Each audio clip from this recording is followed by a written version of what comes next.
जय हिंद दोस्तों, कैसे हैं आप सब। मैं हिमांशु सोनी और आज चल रहा है हमारा क्लास 12 फिजिक्स का electric charges and field lecture number 8। Last के दो लेक्चर से हमारा जो टॉपिक चल रहा था परमिटिविटी एंड रिलेटिव परमिटिविटी। तो लास्ट के जो लेक्चर के अंदर हम लोगों ने परमिटिविटी और रिलेटिव परमिटिविटी के ऊपर कुछ न्यूमेरिकल किए थे। आज इस लेक्चर के अंदर हम लोग इस टॉपिक को कंप्लीट करेंगे, मतलब इस टॉपिक का एंड करेंगे और आज एक अच्छा न्यूमेरिकल करेंगे, मतलब बहुत अच्छा न्यूमेरिकल करेंगे जिसके बेसिस के ऊपर अगर हम कहें बोर्ड के बेसिस के ऊपर तो बहुत ही अच्छा न्यूमेरिकल है। और ये जो न्यूमेरिकल है ये आईआईटी और जेईई के लेवल का है। एक्चुअली जेईई में आया भी हुआ है, तब जेईई नहीं होता था, उस टाइम पे एआई ट्रिपल ई हुआ करता था। उस टाइम पे ये जो न्यूमेरिकल हम करने वाले हैं वो आया हुआ है, तो उसको एक बार सोल्व करते हैं हम लोग। और आज के लेक्चर में इसी एक न्यूमेरिकल को करेंगे क्योंकि बड़ा न्यूमेरिकल अच्छा है, कॉम्पिटिटिव एग्जाम में आने वाला है। तो पहले इसको लिख लेते हैं क्वेश्चन को और फिर इसको सोल्व करते हैं। तो क्वेश्चन देखते हैं, पहले लिखा हुआ दिख रहा होगा आपको, मैं पढ़ के बता देता हूँ एक बार। देखो क्वेश्चन है, टू आइडेंटिकल स्फेरिकल चार्ज, जो कि दोनों चार्ज जो हैं वो सेम चार्ज है। Two identical spherical charge same charge metallic sphere are hang by string and the string make angle of 60 degree. String makes angle of 60 degree with each other in vacuum. मतलब इसका मतलब हम समझते हैं कि हमारे पास दो आइडेंटिकल चार्ज हैं जो कि सिमिलर चार्ज हैं। ये वैक्यूम के अंदर अगर रखें, मेटेलिक स्फीयर चार्ज के वैक्यूम के अंदर रखें, किसी स्ट्रिंग से हैंग हैं, तो वैक्यूम के अंदर जो स्ट्रिंग का एंगल, एक दूसरे से जो एंगल बनाते हैं दोनों के दोनों, वो एंगल है हमारे पास में 60 डिग्री। ठीक है, आगे when the whole arrangement is kept in a liquid, जब इसी अरेंजमेंट को अगर हम एक लिक्विड के अंदर रख देते हैं, उस लिक्विड की डेंसिटी आपको दी हुई है, the density of liquid is 0.5 ग्राम पर सेंटीमीटर क्यूब। मतलब इस डेंसिटी के लिक्विड के अंदर अगर इस होल अरेंजमेंट को रखा जाता है तब भी एंगल सेम रहता है, the angle remain same। Calculate dielectric constant. तो पहले तो मैं एक चीज बता देता हूं जो अभी तक हम लोगों ने नहीं पढ़ी, शायद बताई नहीं मैंने। जो डाई इलेक्ट्रिक कांस्टेंट है, ये जो एप्सिलॉन आर है, ये रिलेटिव परमिटिविटी का ही दूसरा नाम है। मतलब हम कह सकते हैं कि जो रिलेटिव परमिटिविटी हम लोगों ने पढ़ी है इसी को हम लोग बोलते हैं डाई इलेक्ट्रिक कांस्टेंट। केमिस्ट्री में आप लोगों ने पढ़ा होगा कि अगर मान लो वाटर का डाई इलेक्ट्रिक कांस्टेंट या किसी भी क्लोरीन का डाई इलेक्ट्रिक कांस्टेंट, मतलब किसी भी मीडियम का जो डाई इलेक्ट्रिक कांस्टेंट है अगर वो ज्यादा है तो हम कह सकते हैं कि ये मीडियम जो है ये ज्यादा परमिट करेगा इसके पार्टिकल को कि वो फोर्स को क्या कर सके, डिक्रीज कर सके। दो चार्ज के बिटवीन इंटरेक्शन का जो फोर्स होता है उसको डिक्रीज कर सके। तो if dielectric constant is greater, अगर डाइलेक्ट्रिक कांस्टेंट की वैल्यू ज्यादा है तो फिर ये फोर्स को ज्यादा कम करेगा। तो डाइलेक्ट्रिक कांस्टेंट अगर आपसे पूछते हैं तो इसका मतलब हमसे क्या पूछा है, रिलेटिव परमिटिविटी ही पूछी है। गिवन है आपको इस स्फीयर, जो कि स्फीयर हम लोगों ने लगाए हैं, इस स्फीयर की डेंसिटी आपको दी हुई है 1.5 ग्राम पर सेंटीमीटर क्यूब। और अगर हम बात करें लिक्विड की, तो लिक्विड की डेंसिटी आपको दी हुई है 0.5 ग्राम पर सेंटीमीटर क्यूब। अब एक बार आप इस वीडियो को पॉज करके क्वेश्चन को नोट कर लो, ऐसे कैसे। क्वेश्चन नोट करने के बाद ऑप्शन में आपको बता देता हूँ, ए आपको दिया हुआ है 2, बी दिया हुआ है 1.5, सी दिया हुआ है 2.5 और डी दिया हुआ है 3। तो कॉम्पिटिटिव एग्जाम है, आप वीडियो को पॉज करके एक बार खुद से ट्राई करके देखो। अगर खुद से ट्राई होता है तो ठीक है, नहीं तो फिर हम लोग करते हैं इसको। ये क्वेश्चन आपका क्वेश्चन समझ में आ गया। हमारे पास क्या है, दो स्ट्रिंग हैं जिनको हम लोगों ने दो चार्ज से हैंग किया हुआ है और उन दोनों को वैक्यूम के अंदर जब हम रखते हैं तो 60 डिग्री का एंगल दोनों के बीच बनता है। और अगर इसी अरेंजमेंट को हम किसी लिक्विड के अंदर रख लेते हैं तब एंगल सेम ही होता है। और लिक्विड की डेंसिटी दी हुई है, आपसे पूछा है डाइलेक्ट्रिक कांस्टेंट। तो इसको रफ करते हैं पहले। तो क्वेश्चन आप लोगों ने नोट कर लिया होगा और उसके बाद इस इक्वेशन बना के इसको सोल्व करने की कोशिश करते हैं। देखो रफ करते हैं पहले इसको। स्टार्टिंग में हम देखते हैं, हमने कहा कि हमारे पास क्या है, एक स्ट्रिंग है और स्ट्रिंग से हम लोगों ने दो चार्ज पार्टिकल को हैंग किया हुआ है। ठीक है, ये दो चार्ज पार्टिकल हो गए हमारे पास। हम मान लेते हैं प्लस क्यू और दोनों सिमिलर चार्ज के हैं तो ये भी प्लस क्यू।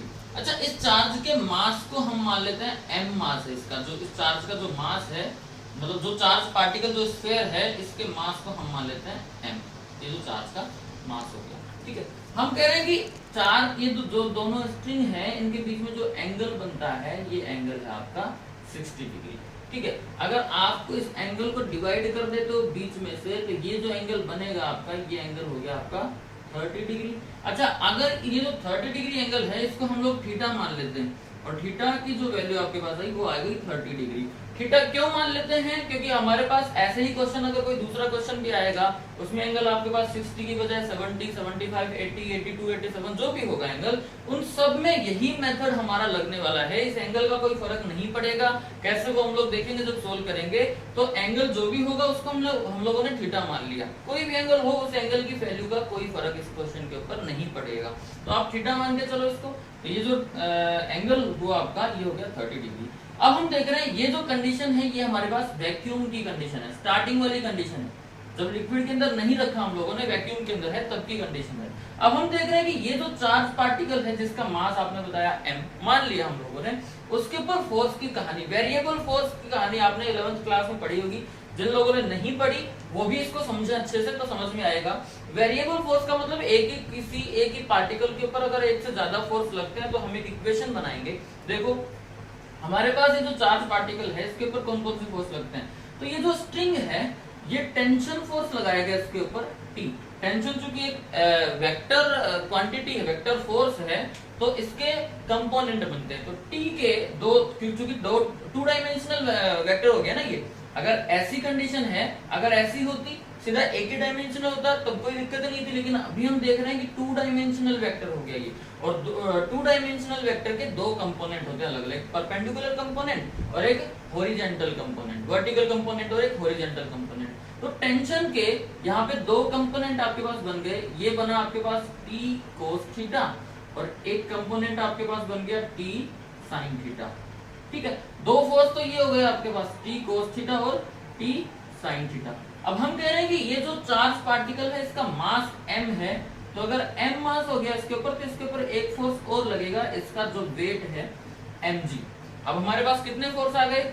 mg इसका फोर्स हो गया जो कि वेट इसके नीचे की तरफ लग रहा है, T cos थीटा ऊपर की तरफ लग रहा है, T sin थीटा इस साइड में लग रहा है। अब हम देख रहे हैं कि एक जो इलेक्ट्रोस्टैटिक फोर्स लगता है, ये दोनों चूंकि सिमिलर चार्ज हैं, अगर सिमिलर चार्ज एक दूसरे के पास पास रखे होते हैं तो वो दोनों एक दूसरे को रिपेल करते हैं। तो एक दूसरे को रिपेल करेंगे। अगर आप इसी चार्ज के ऊपर देखोगे इसकी वजह से, तो वो फोर्स लगेगा इसके ऐसे, इस डायरेक्शन में। अब फोर्स वैक्यूम के अंदर रखे हुए हैं इसलिए हम इसको F0 मान लेते हैं। तो एक फोर्स हो गया इसके ऊपर ये F0। अब चार फोर्स लग गए इसके ऊपर। टेंशन फोर्स के दो वेरिएबल देखे, T cos theta, T sin theta, नीचे लगा mg और उधर लगा F0 फोर्स, इलेक्ट्रोस्टैटिक फोर्स। अगर हम बैलेंस करें इस कंडीशन को, क्योंकि जब देखो जब भी दो चार्ज पार्टिकल अगर पास पास रखे होंगे किसी स्ट्रिंग से हैंग, तो जब तक रिपल्सिव फोर्स लगेगा उसके ऊपर तब वो एक दूसरे के दूर जाएंगे। अब जैसे एक दूसरे के दूर जा रहे हैं तो कहीं तो जाके रुकेंगे ना ये फोर्स दोनों। तो जहां भी ये दोनों रुकेंगे वो इक्विलिब्रियम पोजीशन में है। मतलब ये जो चार्ज पार्टिकल को आप एकदम पास पास लेके आओगे तो रिपल्सिव फोर्स लेके दूर दूर जाएंगे, लेकिन कहीं जाके तो ये रुकेंगे ना।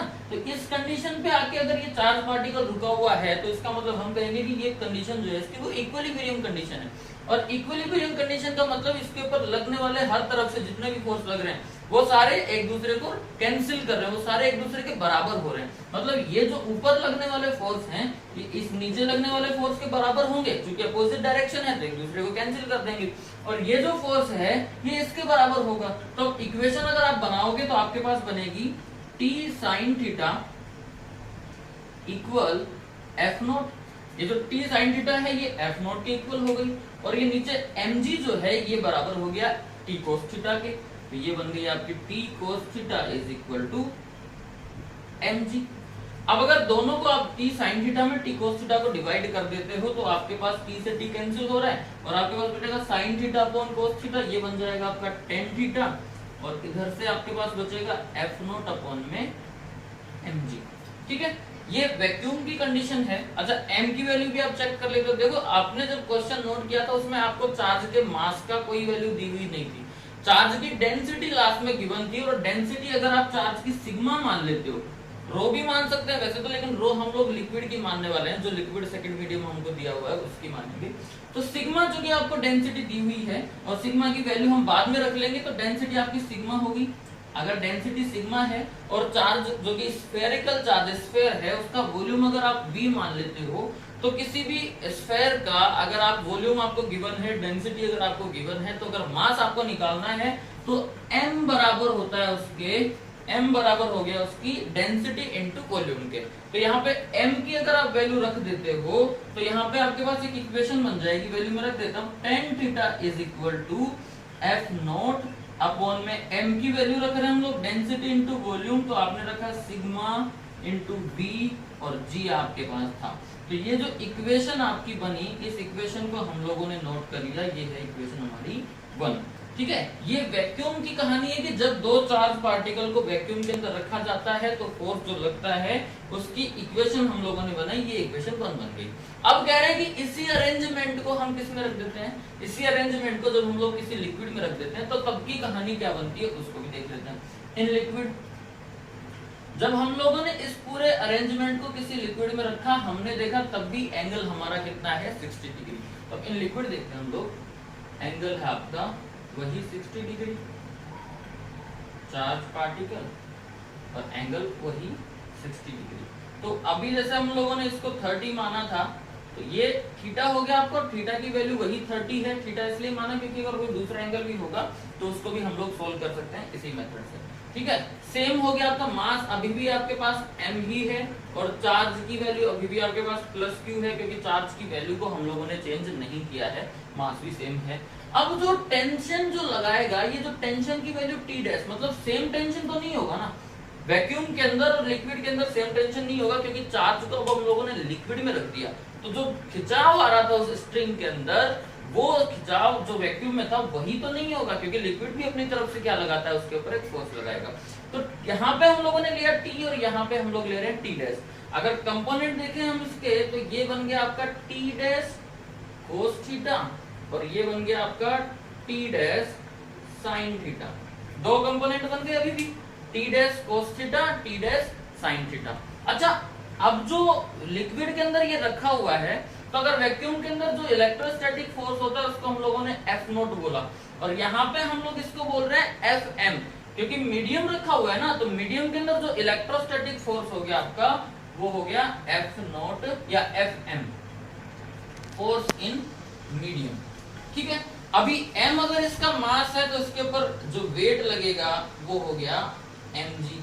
क्या हम लोगों ने सारे फोर्स ले लिए? अभी भी इसमें एक फोर्स की कमी है। देखो, ये जो सारा अरेंजमेंट रखा हुआ है ना, ये रखा हुआ है किसी लिक्विड के अंदर, हम लोगों ने जैसा माना या क्वेश्चन के अकॉर्डिंग। और जब भी किसी लिक्विड के अंदर कोई चार्ज स्फीयर आप रखोगे, वो लिक्विड उस स्फीयर के ऊपर भी एक अपथ्रस्ट फोर्स लगाता है। आप लोग प्रीवियस क्लास में पढ़ के आए हो, 9th में भी और 11th में भी। अपथ्रस्ट फोर्स हर लिक्विड की एक प्रॉपर्टी होती है जिसको हम ब्यूएंसी बोलते हैं। तो ब्यूएंट फोर्स जो लगाएगा, अपथ्रस्ट फोर्स भी ये ऊपर की तरफ, कोई भी ऑब्जेक्ट अगर आप किसी लिक्विड में डालोगे तो उस ऑब्जेक्ट के ऊपर एक लिक्विड की तरफ से एक ऊपर फोर्स लगता है ना, which is called upthrust force. तो उसको हम लोग शो कर रहे हैं U से, और ये भी लगेगा ऊपर की तरफ। अब अपथ्रस्ट फोर्स क्या होता है और अपथ्रस्ट फोर्स की वैल्यू कितनी होती है, क्योंकि सारे स्टूडेंट जो हैं वो 11th को इतने अच्छे से नहीं पढ़ के आए होंगे, 11th की चीज है ये, तो मैं एक बार उनको भी समझा देता हूँ कि जो अपथ्रस्ट फोर्स है वो उस ऑब्जेक्ट के वॉल्यूम के ऊपर डिपेंड करता है और ग्रेविटेशनल एक्सीलरेशन के ऊपर डिपेंड करता है और लिक्विड की डेंसिटी के ऊपर डिपेंड करता है। तो अगर लिक्विड की डेंसिटी को हम लोग क्या मान लें, रो मान लें, डेंसिटी ऑफ लिक्विड क्या हो गई आपके पास में, रो। तो ये जो अपथ्रस्ट फोर्स है इसकी वैल्यू आएगी आपके पास रो वी जी। अब इसमें कई बच्चे कंफ्यूज रहते हैं, सिग्मा वी जी आएगा या रो वी जी आएगा। तो लिक्विड की डेंसिटी डिपेंड करती है, क्योंकि मास या जो ऑब्जेक्ट है उसकी डेंसिटी का जो फर्क होता है वो तो उसका मास निकाल लिया ना अपन यहाँ पे। तो अपथ्रस्ट फोर्स जो है U क्या है यहाँ पे, U इज अपथ्रस्ट फोर्स, जो कि हर लिक्विड लगाता है, अपथ्रस्ट फोर्स। और अपथ्रस्ट फोर्स की जो वैल्यू आपने देखी वो देखी U is equal to rho V G. तो अब जाके हमारे जो कंप्लीट फोर्स इसके ऊपर लगने वाले थे वो सारे लग गए। अब हम लोग यहाँ पे भी इसको बैलेंस कर देते हैं, क्योंकि इक्विलिब्रियम कंडीशन के अंदर है ये। तो इक्विलिब्रियम कंडीशन के अंदर है और अभी कितने कितने फोर्स लग रहे हैं इसके ऊपर, इन सबको मिला के इक्वेशन यहाँ बनाते हैं हम लोग। देखो, तो हमारे पास देखो ये T sine T dash sine theta है, इसके बराबर में लग रहा है हमारा इलेक्ट्रोस्टैटिक फोर्स मीडियम के अंदर। तो ये इक्वेशन अगर आप बनाओगे तो ये बनेगी आपकी T dash sine theta is equal to F M. और दूसरी इक्वेशन हम यहाँ पे देखो, आपके पास में टी कोस थीटा और यू अपथ्रस्ट फोर्स दोनों एक ही साइड में लग रहे हैं, तो बराबर होना चाहिए ये mg के। तो तो अगर टी cos थीटा की इक्वल वैल्यू निकालोगे आप, तो ये फोर्स इसमें से माइनस करना पड़ेगा। तो आपके पास आगे T dash cos theta is equal to mg minus rho vg, जो कि अपथ्रस्ट फोर्स है। इक्वेशन बनाते हैं, दोनों को बैलेंस करते हैं। T dash sine theta upon में T dash cos theta, T dash से टी डैश कैंसिल हो जाएगा, साइन थीटा अपॉन में cos थीटा आपका जो बनेगा वो tan थीटा, और ये बनेगा आपके पास में fm अपॉन में mg माइनस रो vg, ये आपकी इक्वेशन होगी। अब चूंकि आपके पास रो vg तो है ही, और m जो मास है उसकी वैल्यू हमने यहां से निकाली है, m is equal to sigma और v, ये तो हो गई इसकी क्या सिग्मा v, m की वैल्यू, और g यहाँ पे ऑलरेडी है, तो tan थीटा बन गई आपकी fm अपॉन में m की वैल्यू आपने रखी, तो m की वैल्यू आपके पास आई सिग्मा vg, और माइनस आपके पास है रो vg। तो ये आपकी इक्वेशन बन गई, इक्वेशन नंबर सेकंड। देखो दोनों के अंदर, वैक्यूम के अंदर भी आपने जो इक्वेशन बनाई tan theta is equal to f naught upon में सिग्मा vg, और इन लिक्विड जब आपने रखी कंप्लीट अरेंजमेंट को, तो उसके अंदर आपकी जो इक्वेशन बनी tan theta is equal to fm upon में rho sigma vg minus rho vg। अब देखो करना क्या आपको, यहाँ tan थीटा की वैल्यू ये है, यहाँ tan थीटा की वैल्यू ये है, तो tan थीटा की वैल्यू को इक्वल रखना है दोनों की, क्योंकि LHS इक्वल है ना दोनों तरफ का, तो RHS को भी हम इक्वल करते हैं, वैल्यू पुट कर दें और आपका सॉल्यूशन जो है वो आ जाएगा। तो वैल्यू पुट करते हैं। अब आप एक चीज नोटिस कर रहे होंगे कि यहाँ पे थीटा 60 था तो 30 हुआ, यहाँ पे भी, तो जब थीटा कैंसिल हो गया, यहाँ पे देखो हमने tan थीटा आ गया, और tan थीटा भी कैंसिल हो जाएगा, मतलब थीटा का कोई वैल्यू डिपेंड करती ही नहीं है इस क्वेश्चन के ऊपर। इसलिए मैंने स्टार्टिंग में कहा था कि हम लोग यहाँ थीटा मान लेते हैं कि अगर मान लो थीटा की वैल्यू नेक्स्ट क्वेश्चन में जब भी कोई क्वेश्चन आएगा उसमें चेंज भी कर देते हैं, 57 डिग्री दे दिया है ना, 45 डिग्री दे दिया, तो आपको कंफ्यूज नहीं होना, आपको इसी मेथड से क्वेश्चन को सोल्व करते जाना है, आगे जाके थीटा अपने आप एलिमिनेट हो जाएगा, तो जो वैल्यू बचेगी सिर्फ उसी को इक्वल करना है। अब हमारे पास काम ये है कि tan थीटा की जो वैल्यू है, ये tan थीटा की और ये tan थीटा की, इनको इक्वल कर देते हैं। LHS जब इक्वल है तो RHS को इक्वल कर देते हैं, इसको रफ करते हैं, फिर इनकी वैल्यू पुट करते हैं। अब वैल्यू पुट करते हैं, देखो यहाँ से आपके पास वैल्यू आई f नॉट अपॉन में rho vg is equal to, यहाँ से आपके पास वैल्यू आई fm अपॉन में sigma vg minus rho vg। ठीक है, अब देखो vg यहाँ भी है, यहाँ भी है और यहाँ भी, इन दोनों में से vg कॉमन लेंगे और यहाँ से कैंसिल हो जाएगा, तो vg यहाँ भी कैंसिल, यहाँ भी कैंसिल और यहाँ भी कैंसिल। अब आपके पास बचा f नॉट अपॉन में सिग्मा यहाँ तो, और यहाँ आपके पास बचा fn अपॉन में सिग्मा माइनस रो। अब देखो f नॉट और रो, f नॉट fm तो हमारे पास कोई फोर्स की वैल्यू है नहीं आपके पास में, लेकिन सिग्मा और रो क्योंकि डेंसिटी है, सिग्मा है चार्ज की डेंसिटी और रो है डेंसिटी ऑफ द लिक्विड, तो इन दोनों की ही वैल्यू आपको दी हुई है, इनको पुट करते हैं और आंसर निकाल देते हैं। तो आपके पास सिग्मा की वैल्यू थी चार्ज स्क्वायर की 1.5 ग्राम पर सेंटीमीटर क्यूब, और रो की वैल्यू थी 0.5 लिक्विड की जो डेंसिटी थी ग्राम पर सेंटीमीटर क्यूब। हालांकि आप देखोगे ये जो है इनकी SI यूनिट नहीं है, पर हम लोगों को इनकी SI यूनिट में चेंज करने की जरूरत अब नहीं है, क्योंकि यहाँ पे ये जो वैल्यू है इनकी ये दी हुई नहीं है, तो कैंसिल हो जाएंगी वैल्यू अपने आप ही, तो इनकी वैल्यू को चेंज करने की जरूरत नहीं है, जैसे हैं इनको ऐसे कैसे रख देते हैं। दोनों की ही वैल्यू फिलहाल सिमिलर यूनिट के अंदर है, अगर सिमिलर नहीं होती तब दोनों यूनिट को हम लोग सेम करते, लेकिन अभी दोनों की सिमिलर में है, रख देते हैं वैल्यू।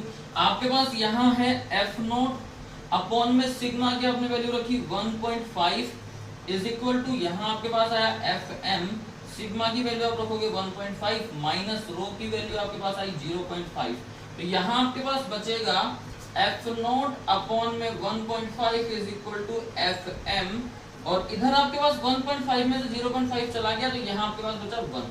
अब देखो आपकी जो वैल्यू है fm, force in medium is equal to force in vacuum upon में 1.5 आ गई। अब आपको इक्वेशन याद दिला देता हूं मैं, हमारे पास रिलेटिव परमिटिविटी या डाइलेक्ट्रिक कांस्टेंट हमने कहा था उसकी वैल्यू क्या थी, तो रिलेटिव परमिटिविटी अगर आप चेक करोगे एप्सिलॉन r, इसकी वैल्यू थी आपके पास एप्सिलॉन m अपॉन में एप्सिलॉन नॉट, ये वैल्यू, और यहाँ से एक इक्वेशन बनाई थी epsilon m is equal to epsilon naught into में एप्सिलॉन आर। ये मतलब किसी मीडियम की परमिटिविटी किसके बराबर होगी, वैक्यूम की परमिटिविटी के एप्सिलॉन आर गुना। और इसी से आप लोगों ने फोर्स निकाला था, क्योंकि परमिटिविटी और फोर्स एक दूसरे के अपोजिट होते हैं, तो एफ एम आपने निकाला था कि परमिटिविटी इतने गुना ज्यादा होती है और फोर्स इतने गुना कम होता है। मेरा कहने का मतलब यहाँ दोनों इक्वेशन से ये है कि जो एफ एम की वैल्यू आपके पास आ रही है एफ नॉट अपॉन में ई आर, ई आर क्या है यहाँ पे रिलेटिव परमिटिविटी या डाइलेक्ट्रिक कांस्टेंट, तो उसकी वैल्यू यहाँ से निकलेगी।